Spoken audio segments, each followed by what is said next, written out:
I've got 6 tips to help you engage your baby for a smoother, faster labor.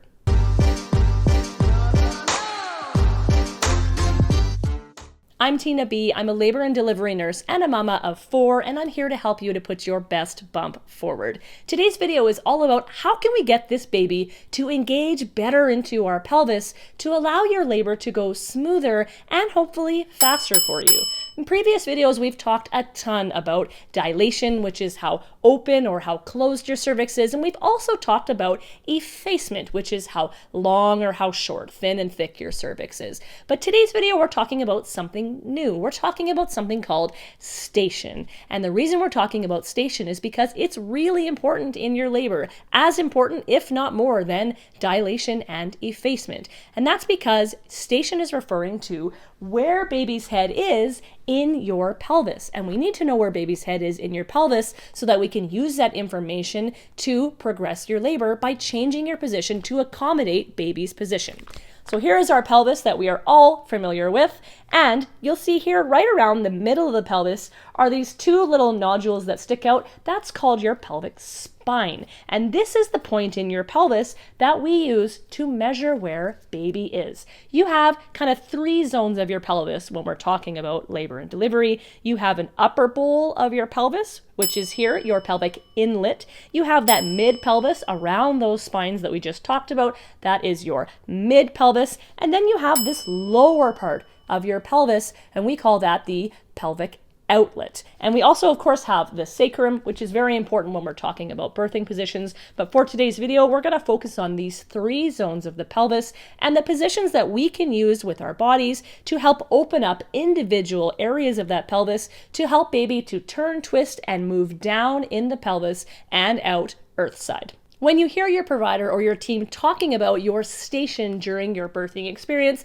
they're going to be talking about it in numbers, and those numbers are either going to be positive numbers or negative numbers. The reason for this is that because we've divided the pelvis into 3 zones, your upper pelvis or your inlet, your mid pelvis, and then your lower pelvis or your pelvic outlet, we say that the mid pelvis around those pelvic spines is 0 station. Now, as baby is above those spines, because baby has not come down and engaged in the pelvis yet, anything above those spines is going to be a minus number. Now, that might not make a ton of sense. I like to think of it like if baby is farther away from the cervix, then that number gets more and more negative as baby gets farther and farther away. So if baby is above mid-pelvis, up in the pelvic inlet, they're going to be -1, -2, and -3. Now, once baby has turned and twisted and engaged well into the pelvis and they've come beyond that pelvic spine and lower and closer to the vaginal opening, farther down in the birth canal, baby is going to be positive numbers, closer to the cervix, closer to the outside world. +1, +2, +3, very close. And that's how they're going to report your station, positive or minus numbers in relation to that mid-pelvis or that pelvic spine. So are there ways that we can get baby from top, middle, bottom? Yes, there are, because movement for you is motion for baby. So what we have to do is figure out what station baby is at, and then we can figure out the movements that we need to make to open up that specific zone of the pelvis to give baby the room that baby needs to twist, turn, and descend. And if we figure out the station and we do those right movements, baby should have lots of room and lots of space to wiggle on down there and come on out and meet us earthside much quicker than if we're just in one position, not changing our pelvis and not giving baby the best chance that they have. So if you're in early labor, it's very likely that baby is still high in your pelvis and has not engaged down into this pelvic inlet yet. So we need to look at exercises that are going to open up the top part of the pelvis to allow baby to wiggle on in here. And how can we do that? We need to find exercises that are going to keep our knees and our hips open and actually our ankles a little bit closer together. So if we can remember to open the inlet, keep your ankles in, that's going to be a really nice cue for us when we know that our baby is higher up in our pelvis. And the reason that this is going to work for us, when we open up our knees and our hips, our pelvis is going to go like this. And now you can notice that we have a pelvic inlet that looks like this. And when we open our knees and our hips, now our pelvis is going to go like this. And that is going to allow a greater diameter for baby to shimmy their way in. A couple of key movements that you can use here to open up the pelvic inlet are something I like to call the flying cowgirl, as well as a deep squat with your bum tucked under. When you're doing the flying cowgirl, you're going to have your knees and hips open. Now what you're going to do is you're going to arch your back and you're going to move your pelvis forward. And that's going to increase the diameter at the top of your pelvis. This movement is really great if you are confined to a bed, like if you have an epidural during a hospital birth. It's also really great if your body is tired and you want to rest it because you're fully supported by the bed and that peanut ball is helping you keep the shape of your knees and your pelvis open. The other great movement that you can do that's going to help to open that pelvic inlet is a nice deep squat with your bum tucked under. Now you can do this squat in a hospital with an epidural so long as you're able to support your body weight and you have enough support people with you to make sure that you're not going to be unstable in the bed. You're best to use a squat bar to help hold on to stabilize your body weight if you have that epidural in place.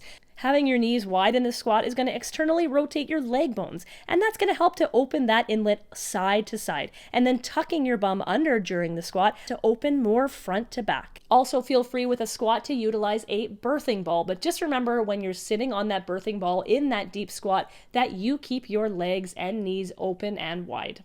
Once baby has started to engage, they have moved from the pelvic inlet down into the mid-pelvis, which is the narrowest part of the pelvis. So now we need to change our movements from the ones that were opening up this top bowl of the pelvis to the ones that are going to open up this middle narrow part. And these movements are pretty different because they are sideways and they are diagonal and they are uneven.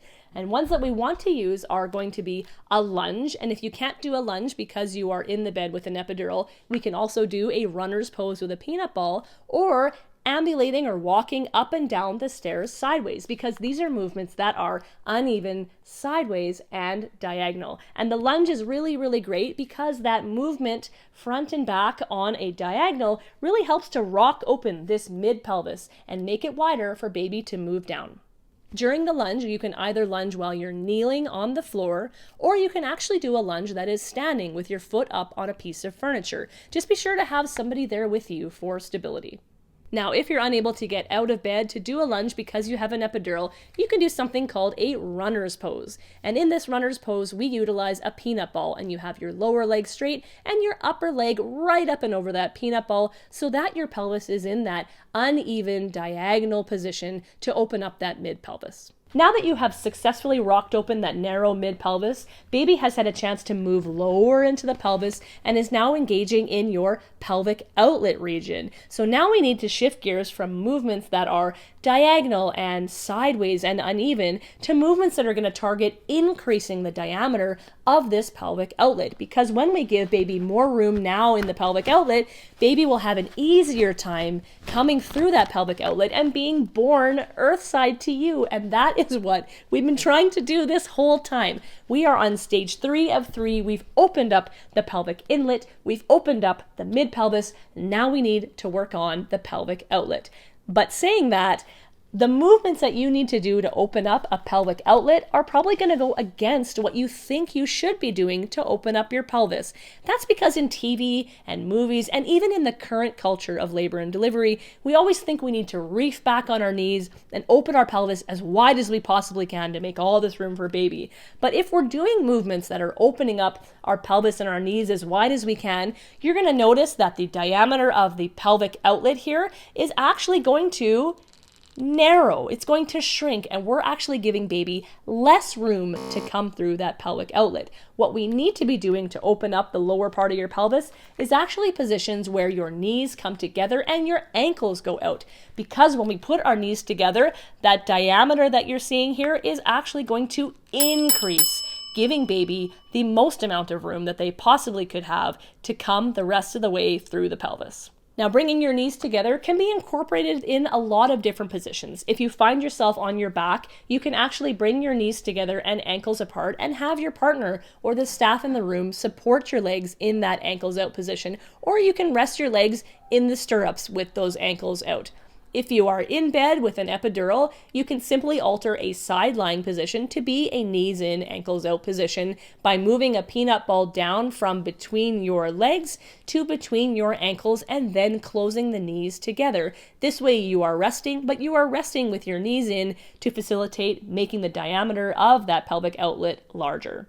We all know I love me an all fours position. It's a labor and birth position I am a massive fan of for so many different reasons. It's incredible. Specifically talking about engagement though, I love it because you can be in all fours and then simply by changing how your knees or your ankles are in that all fours position, you can switch from opening up your pelvic inlet to opening up your pelvic outlet.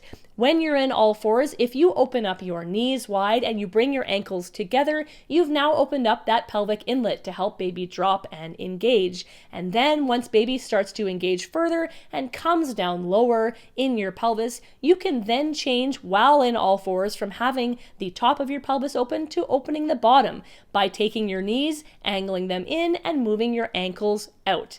Key to remember here in this video, if you take one thing home, is if you put your ankles in, you're opening the inlet. If you put your ankles out, you're opening the outlet. Hugely important to remember here, not all positions are going to work the same for everybody. The positions that I utilized in my labor and birth to open up different zones of my pelvis may not work for you at all. If you try a position and it feels painful or awkward or it just feels yucky and wrong, it's likely not the position that your body needs at that time in your birthing experience. So keep that in mind. That is why I thought it was important to include more than one example for each zone of your pelvis to try out. And there are lots of other positions that you can try as well. So find one that feels good and that works for you, and you will meet your baby hopefully smoother and quicker as baby engages more efficiently. So that is the video on engagement and pelvic anatomy and how we can get our baby to move through the pelvis a little bit smoother. I hope that you enjoyed it. If you did, feel free to give me a thumbs up. And if you're into what we're learning about and you want to be part of this educational community, go ahead and subscribe and be sure to check out this other video as well.